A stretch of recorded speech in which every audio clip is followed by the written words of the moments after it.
أعوذ بالله من الشيطان الرجيم بسم الله الرحمن الرحيم قالوا سبحانك لا علم لنا إلا ما علمتنا إنك أنت العليم الحكيم قال يا آدم أنبئهم بأسمائهم فلما أنبأهم بأسمائهم قال ألم أقل لكم إني أعلم غيب السماوات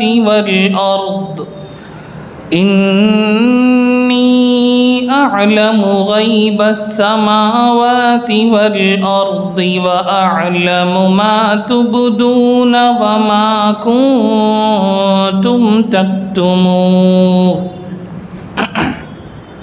وَإِذْ قُلْنَا لِلْمَلَائِكَةِ اسْجُدُوا لِآدَمَ فَسَجَدُوا إِلَّا إِبْلِيسَ أَبَى وَاسْتَكْبَرَ وَكَانَ مِنَ الْكَافِرِينَ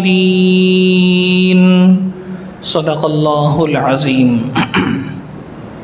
إن الحمد للہ نحمده ونستعینه ونستغفره ونؤمن به ونتوکل علیہ ونعوذ باللہ من شرور انفسنا ومن سیئات اعمالنا من يهده الله فلا مضل له ومن يضلله فلا هادي له ونشهد أن لا إله إلا الله وحده لا شريك له ونشهد أن سيدنا وسندنا وحبيبنا ومولانا محمدا عبده ورسوله أما بعد اللهم صل على سيدنا محمد وعلى آله وأصحابه وأتباعه أجمعين إلى يوم الدين۔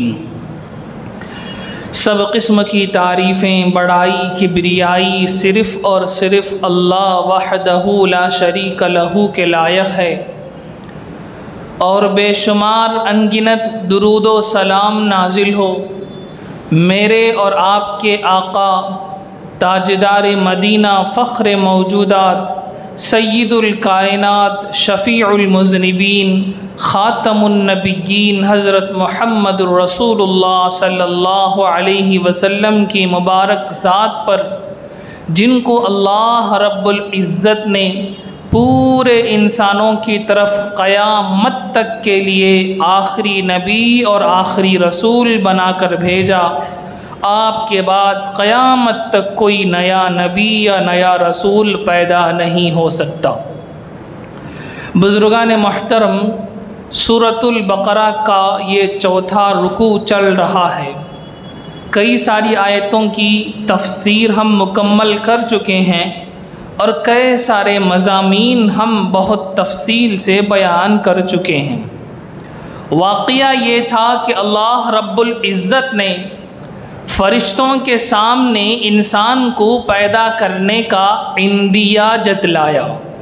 اللہ رب العزت نے فرمایا کہ میں ایک ایسی مخلوق کو زمین میں پیدا کرنے جا رہا ہوں جو وہ زمین میں جا کر میری خلافت اور میری نیابت کے فریضے کو انجام دیں گے، پورا کریں گے۔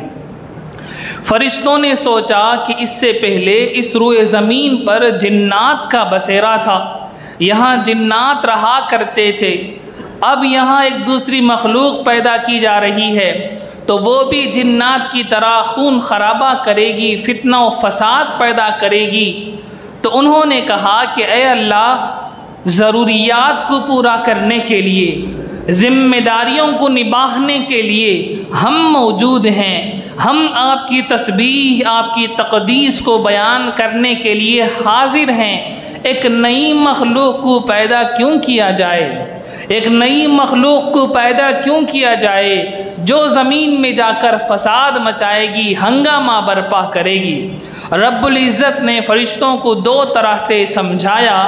پہلے یہ فرمایا کہ تمہیں جن باتوں کا مجھے علم ہے اتنا تمہیں علم نہیں ہے، تمہارا علم چھوٹا ہے، میرا علم بہت بڑا ہے، تمہارا علم مختصر ہے، میرا علم پوری چیزوں کو گھیرے ہوئے ہے، میں جو باتیں جانتا ہوں وہ تم نہیں جانتے۔ دوسرا، اللہ رب العزت نے عملاً کر کے دکھایا۔ آدم علیہ السلام کو پیدا فرمایا، ان کو علم سکھایا۔ کس چیز کا علم؟ کائنات کی چیزوں کا علم سکھایا۔ کائنات میں جتنی چیزیں ہوں گی ان سب کی خاصیتوں کو سمجھایا اور فرشتوں کے سامنے پیش کیا۔ فرمایا کہ تم لوگ کہتے تھے کہ ہم زیادہ حقدار ہیں اس زمین کی خلافت کو پورا کرنے کے لیے، چلو تم بھی اپنا سبق سناؤ، میرا آدم بھی اپنا سبق سنائے گا، دیکھتے ہیں کون اس سبق میں کامیاب ہوتا ہے۔ آدم علیہ السلام کو اپنا سبق یاد تھا، انہوں نے فر سارا سبق اللہ نے جو ان کو سکھایا تھا، اللہ نے جو ان کو سمجھایا تھا، جس کو وہ سمجھ چکے تھے، سنا دیا۔ فرشتوں کو سبق نہیں آیا، فرشتوں کو سبق نہیں آیا تو فرشتے سرنڈر کر گئے۔ انہوں نے کہا قالوا سبحانک لا علم لنا الا ما علمتنا۔ فرشتے کہنے لگے اے خدا آپ کی ذات پاک ہے، آپ کی ذات بے عیب ہے، آپ کی ذات میں کوئی نقص نہیں، آپ کی ذات میں کوئی کمی نہیں، ہمیں اتنا ہی علم ہے جتنا آپ نے ہمیں سکھایا ہے، ہمیں اتنا ہی علم ہے جتنا آپ نے ہمیں سمجھایا ہے۔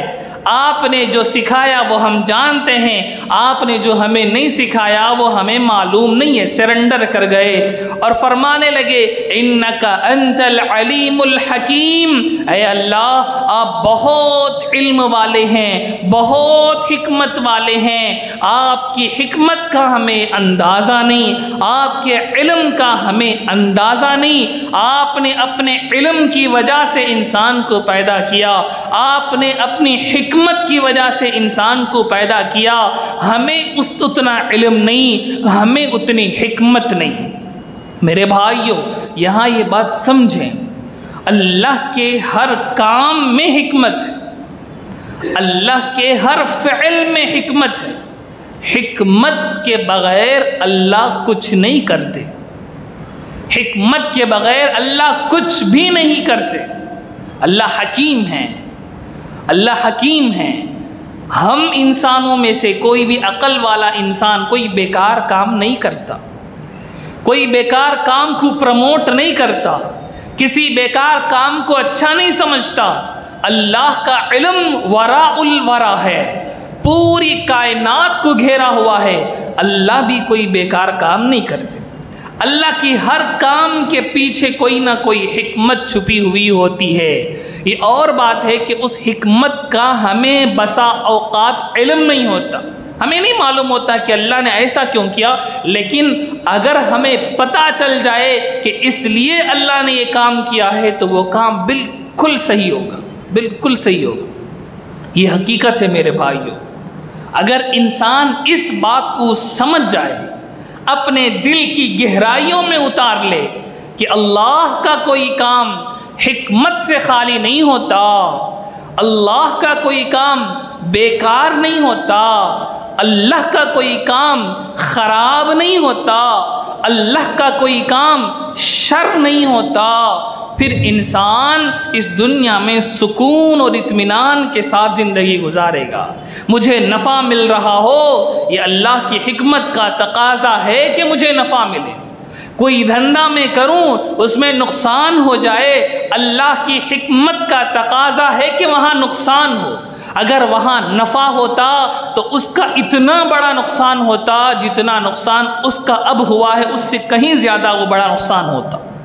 میرے بھائیوں میں بات سمپلیفائی کر کے آپ کو سمجھانے لگا ہوں۔ اللہ اگر میرے بارے میں کوئی ایسا فیصلہ فرمائے جو میرے لیے اچھا نہیں لگتا، تو دیکھنے میں وہ میرے پرسپیکٹیو سے اچھا نہیں ہے، اللہ کی حکمت میں وہی میرے لیے اچھا ہے، وہی میرے لیے اچھا ہے۔ ایسا کتنی چیزیں ہیں، کتنے واقعات ہیں۔ انسان ایک سوچتا ہے، انسان کی خواہش ایک ہوتی ہے، انسان کا عمل ایک ہوتا ہے، لیکن اس کا نتیجہ، اس کا ریزلٹ، اس کا آؤٹ کم وہ بالکل الگ ہوتا ہے، انسان کی سوچ سے پرے ہوتا ہے، انسان کے خیالات سے آگے ہوتا ہے۔ وہ افسوس کرنے لگتا ہے۔ بسا اوقات جن کا ایمان کمزور ہوتا ہے وہ اللہ پر زبان درازی کرتے ہیں، وہ اللہ پر زبان درازی کرتے ہیں کہ اسے کچھ بھی نہیں ہوا، اسے کچھ بھی نہیں ہوا، میرے ہی گھر میں ایسا کیوں ہو رہا ہے، میرے ہی ساتھ ایسا کیوں ہو رہا ہے، میرے والد کے ساتھ ایسا کیوں ہو گیا، میرے دادا کے ساتھ ایسا کیوں ہو گیا، میرے بیوی بچوں کے ساتھ ایسا کیوں ہو گیا، یہ تو گنہگار ہے، یہ شرابی ہے، یہ اچھا ہٹا کھٹا ہے، میرے بابا نمازی تھے، میرے بابا روزے رکھنے والے تھے، ان کو اللہ کیوں اٹھا لیا، میرا بیٹا معصوم تھا، کچھ بھی شرارت نہیں کرتا تھا، اچھا تھا، اس کو اللہ نے کیسے اٹھا لیا۔ انسان جب یہ نہیں سوچتا کہ اس کے پیچھے جو اللہ کی حکمت کام کر رہی ہے، اس وقت ایسے جملے کہتا ہے، اس وقت اپنی بزدلی کا اظہار اس انداز سے کرتا ہے، اللہ سے شکوے شکایت لگاتا ہے، اللہ کے بارے میں نعوذ باللہ من ذالک برے جملے کہتا ہے، اللہ کے بارے میں نعوذ باللہ من ذالک کفریہ جملے بک دیتا ہے۔ اس کا ذہن چھوٹا ہے، اس کا علم چھوٹا ہے، اسے اللہ کی حکمت کا پتہ نہیں، اسے اللہ کی حکمت کا اندازہ نہیں۔ رسول اللہ صلی اللہ علیہ وسلم پر ایمان کی دعوت پیش کرنے کے لیے جتنی مصیبتیں آئیں، طائف کا واقعہ ہم سب جانتے ہیں، کتنی تکلیف ہوئی، رسول اللہ صلی اللہ علیہ وسلم تھک کر بیٹھ گئے، مایوسی کا عالم پیدا ہونے لگا۔ اللہ اکبر۔ اللہ نے فرشتوں کو بھیج دیا کہ اے نبی آپ کا حکم ہو، یہ فرشتہ اس پورے طائف کی بستی کو کچل کر رکھ دے گا، آپ ارشاد فرمائیں۔ فرشتہ کہتا ہے، سلام کرتا ہے، اللہ کا سلام پیش کرتا ہے اور کہتا ہے آپ حکم دیں یہ طائف والوں پر یہ پہاڑ کو لڑک دوں، طائف والے ختم ہو جائیں گے، طائف والے کچل کر دب کر مر جائیں گے۔ نبی پاک صلی اللہ علیہ وسلم اس وقت بھی اللہ سے مایوس نہیں ہوتے ہیں، فرماتے ہیں یہ ایمان نہیں لائے تو کیا ہوا، ان کی نسلوں میں سے کوئی ایسا ضرور ہوگا جو مجھ پر ایمان لائے گا، جو اللہ کی وحدانیت کا اعلان کرے گا۔ میرے بھائیوں، یہ وہ ہمت والا کام تھا جس کو رسول اللہ صلی اللہ علیہ وسلم نے اپنے کاندھوں پر اٹھایا۔ وجہ کیا تھا؟ وجہ یہی تھی کہ اللہ کے ہر کام میں حکمت کا نبی پاک صلی اللہ علیہ وسلم کو بھرپور یقین تھا، بھرپور بھروسہ تھا، اور ہوا بھی ویسے ہی کہ طائف چند ہی دنوں میں پورا مسلمانوں سے بھر گیا، طائف چند دنوں میں پورا مسلمانوں سے بھر گیا۔ محمد ابن قاسم کا تذکرہ ہم کتابوں میں پڑھتے ہیں، جنہوں نے سب سے پہلے ہندوستان پر حملہ کر کر اسلام کا نظام یہاں نافذ کیا تھا، وہ طائف کے لوگوں کے اولاد میں سے تھے۔ اللہ اکبر۔ وہ ثقیف قبیلے سے تعلق رکھتے تھے جو طائف کا رہنے والا تھا۔ اگر رسول اللہ صلی اللہ علیہ وسلم اس زمانے میں اسی وقت طائف والوں کو کچلنے کا حکم فرما دیتے، محمد ابن قاسم ہی پیدا نہیں ہوتے، جن کا نام آج بھی عزت اور عظمت سے لیا جا رہا ہے کہ 17 سال کا لڑکا تھا محمد ابن قاسم، پورے لشکر کا کمانڈر ان چیف بن کر ہندوستان پر انہوں نے حملہ کیا تھا، اور یہاں کے بادشاہ کو ختم کر کے اسلام کا نظام یہاں نافذ کر کے دکھایا تھا۔ 17 سال کا لڑکا محمد ابن قاسم ثقفی طائف کے رہنے والے لوگوں کے اولاد میں سے تھے۔ اللہ اکبر۔ تو میرے بھائیوں، حکمتوں کا ہمیں اندازہ نہیں۔ یہاں یہ بات سمجھیں، کائنات میں 2 طرح کے نظام چلتے ہیں۔ تھوڑا مشکل ٹاپک ہے لیکن سمجھنے کی کوشش کریں، اللہ میں سمجھ نصیب فرمائے۔ ایک ہوتا ہے کائنات کا تکوینی نظام، اور ایک ہوتا ہے کائنات کا تشریعی نظام۔ تکوین کسے کہتے ہیں؟ کائنات کو چلنے کے لیے اللہ کے یہاں اللہ کے علم میں ایک سٹرکچر پہلے سے بنا دیا گیا ہے. یہ کائنات اسی سٹرکچر پر چلے گی، اسی نظام پر چلے گی. اس نظام کو چلانے کے لیے اللہ کا ایک خاص حکمت، اللہ کی ایک خاص حکمت، اللہ کا ایک خاص پلاننگ موجود ہے. اور ایک نظام ہے تشریعی نظام، یہ ہمارے ساتھ متعلق ہے، ہمارے لیے ایک قانون دیا گیا ہے. آسان لفظوں میں سمجھاؤں تو اس دنیا میں دو قانون چلتے ہیں. ایک قانون اس دنیا کے اوپر چلتا ہے، ایک قانون اس دنیا کے انسانوں کے اوپر چلتا ہے. ایک قانون یونیورس کے اوپر چلتا ہے، ایک قانون اس دنیا میں رہنے والے ہیومن پر چلتا ہے.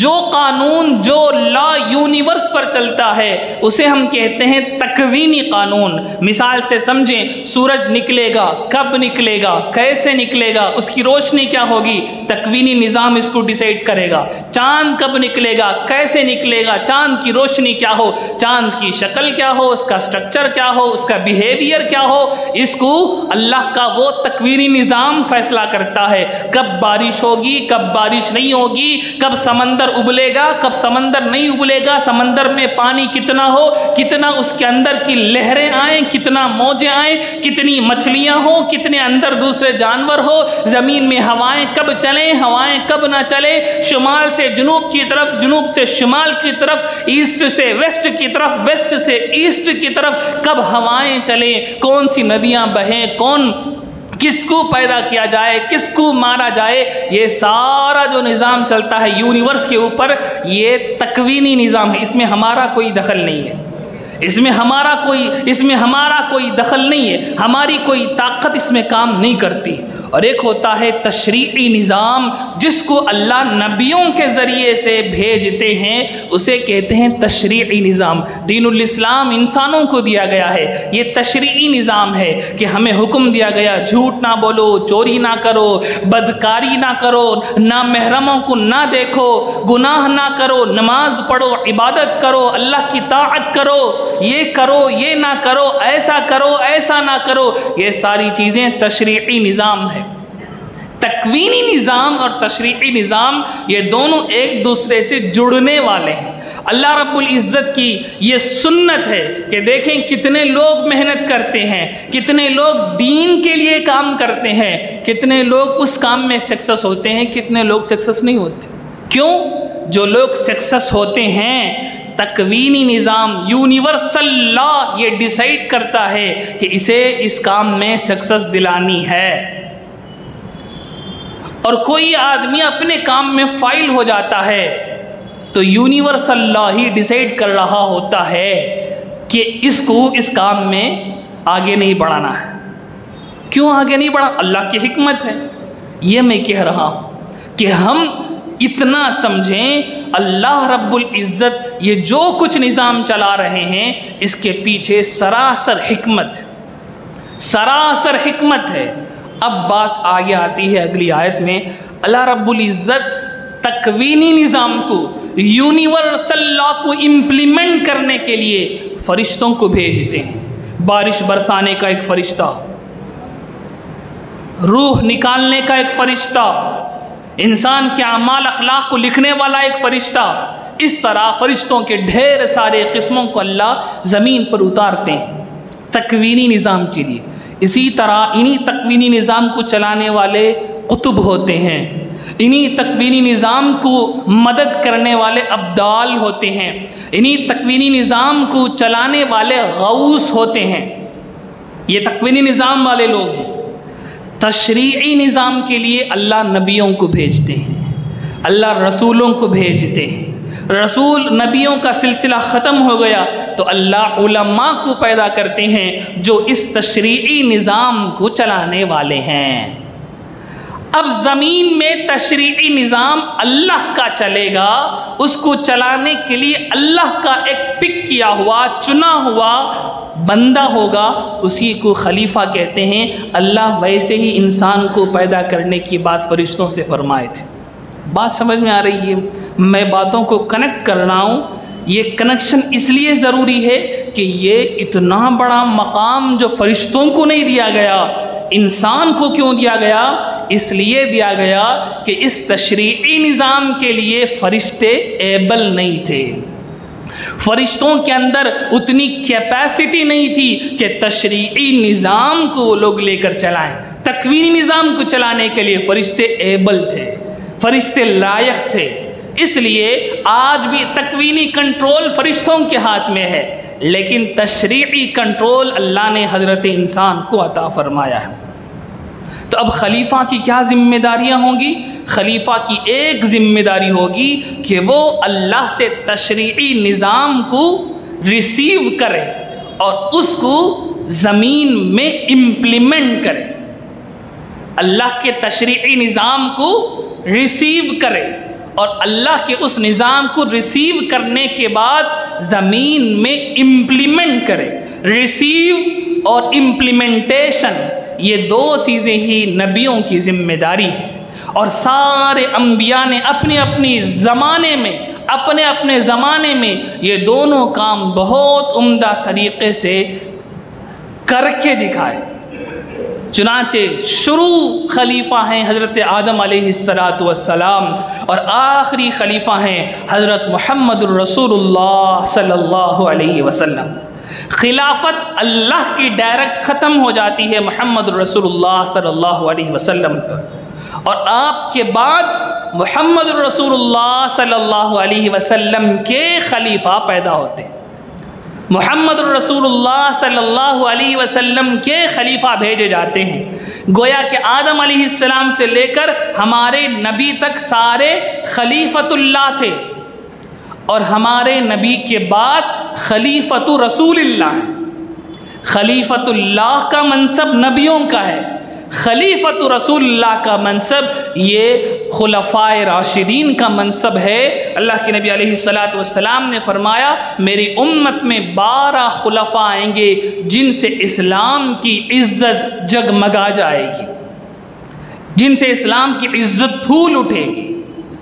اور یہ بھی آقا نے فرمایا میرے بعد خلافت 30 سالوں تک چلے گی۔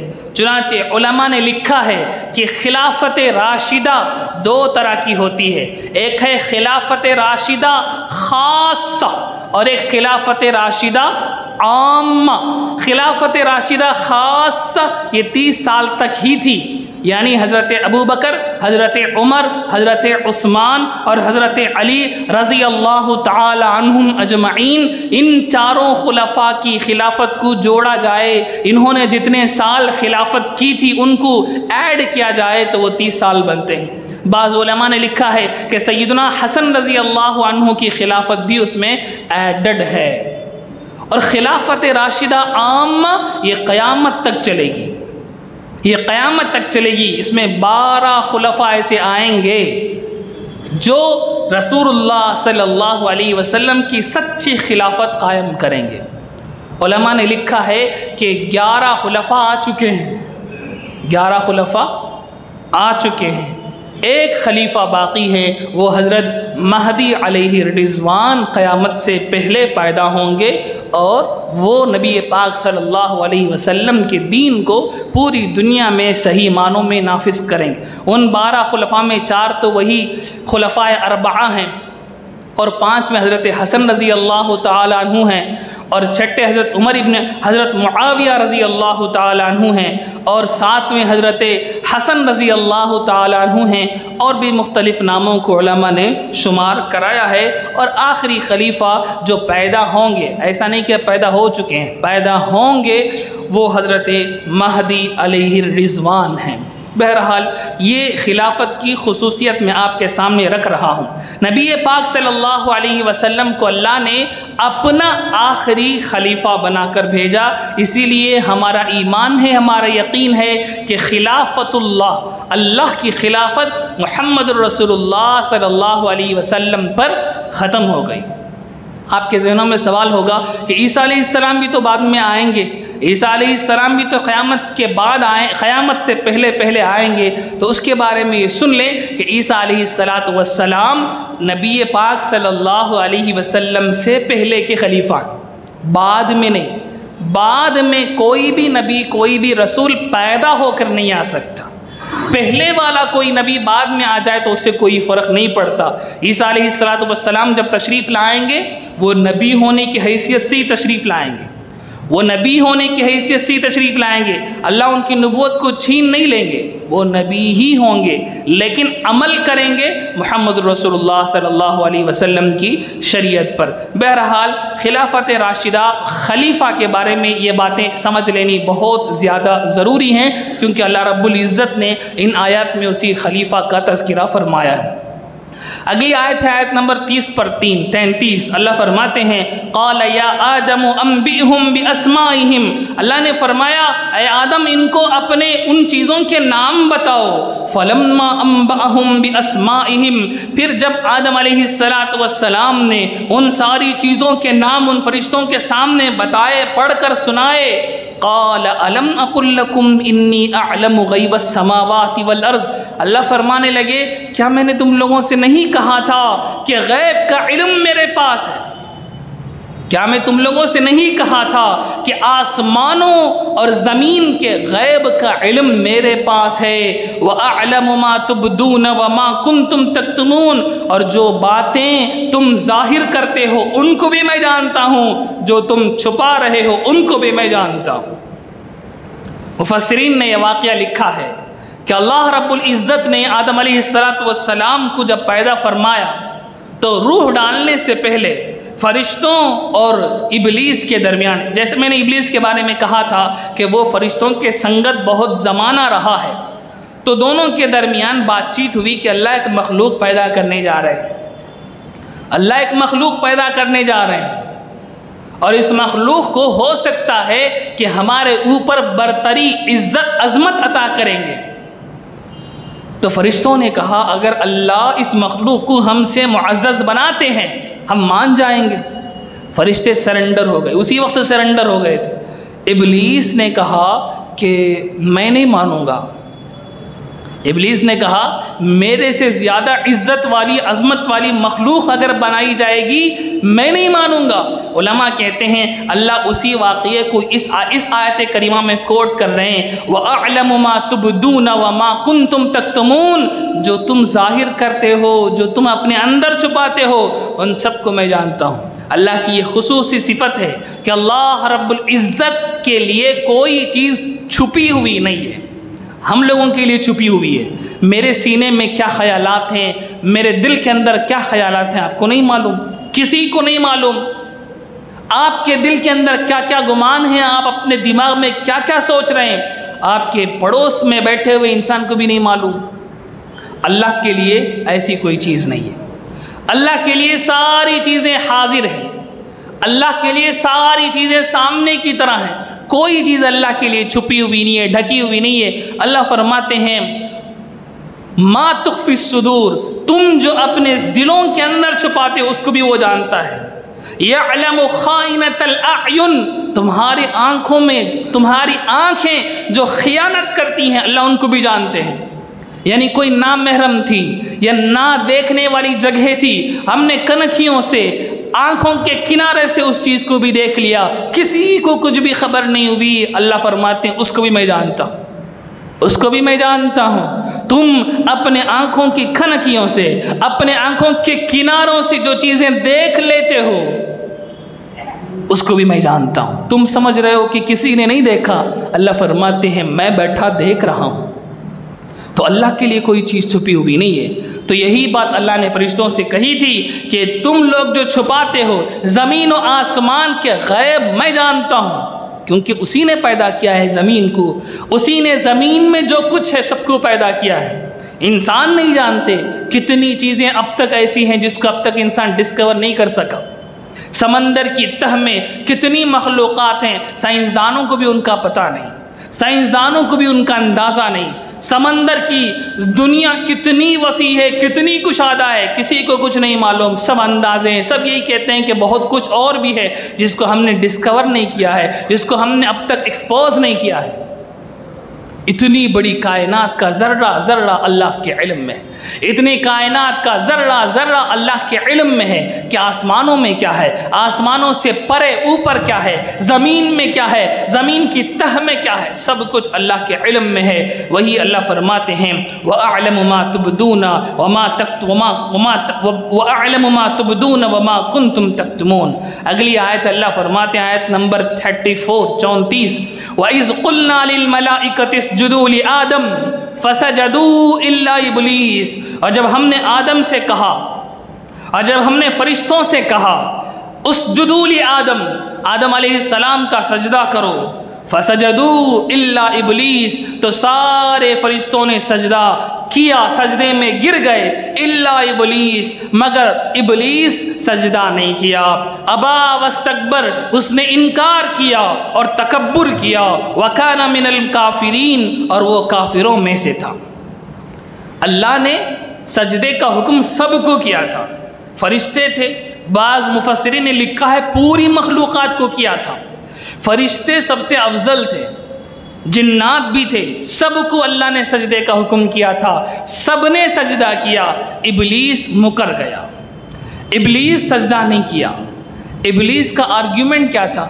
ابلیس کہتا تھا کہ آدم کو تو نے مٹی سے پیدا کیا ہے اور مجھے آگ سے پیدا کیا ہے۔ جنات کو اللہ نے کیسے پیدا کیا، فرشتوں کو اللہ نے کیسے پیدا کیا، اس پر میں بہت تفصیل سے ڈسکس کر چکا ہوں۔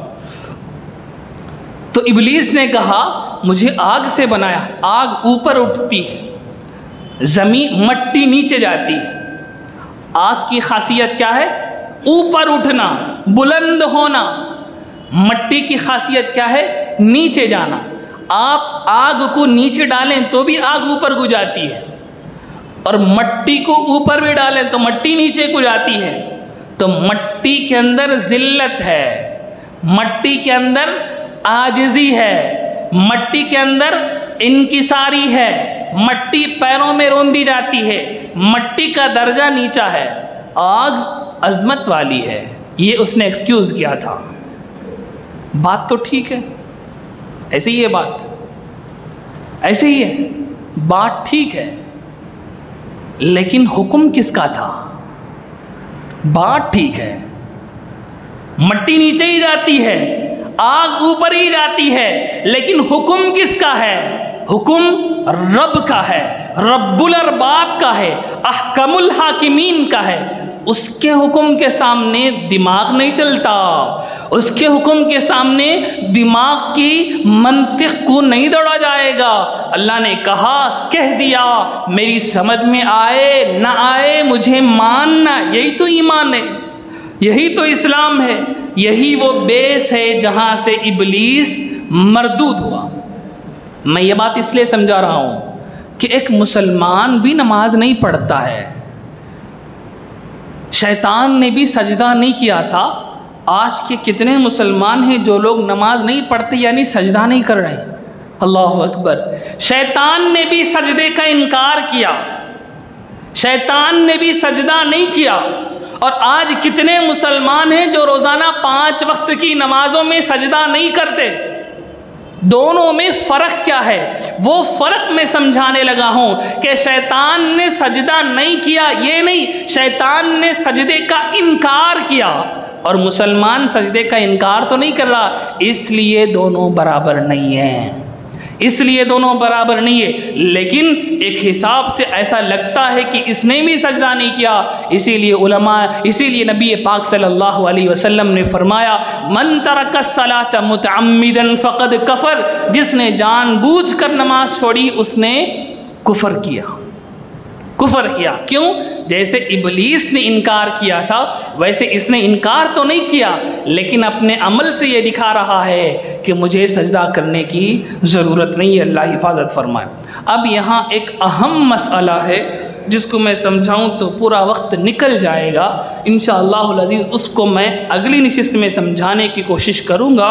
وہ مسئلہ یہ ہے کہ فرشتوں کو اللہ نے آدم علیہ السلام کو سجدہ کرنے کا کیوں حکم دیا؟ آدم علیہ السلام تو خدا نہیں ہے، سجدہ تو خدا کا ہوتا ہے، سجدہ تو اللہ کے لیے کرنا چاہیے، مخلوق کے لیے سجدہ نہیں کر سکتے؟ آدم علیہ السلام کو اللہ نے، آدم علیہ السلام کے لیے اللہ نے فرشتوں کو سجدہ کرنے کا کیوں حکم دیا؟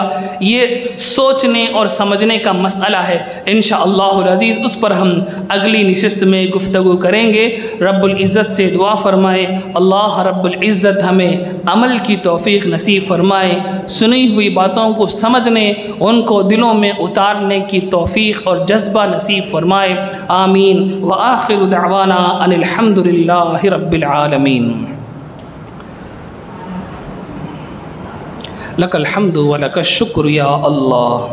اللہم صلی علی سیدنا محمد وعلی آلہ واصحابہ واتباعہ اجمعین الی یوم الدین۔ ربنا ظلمنا انفسنا وان لم تغفر لنا وترحمنا لنکونن من الخاسرین۔ اللهم إنا نسألك حبك وحب من يحبك والعمل الذي يبلغني حبك۔ سبحان ربك رب العزة عما يصفون وسلام على المرسلين والحمد لله رب العالمين۔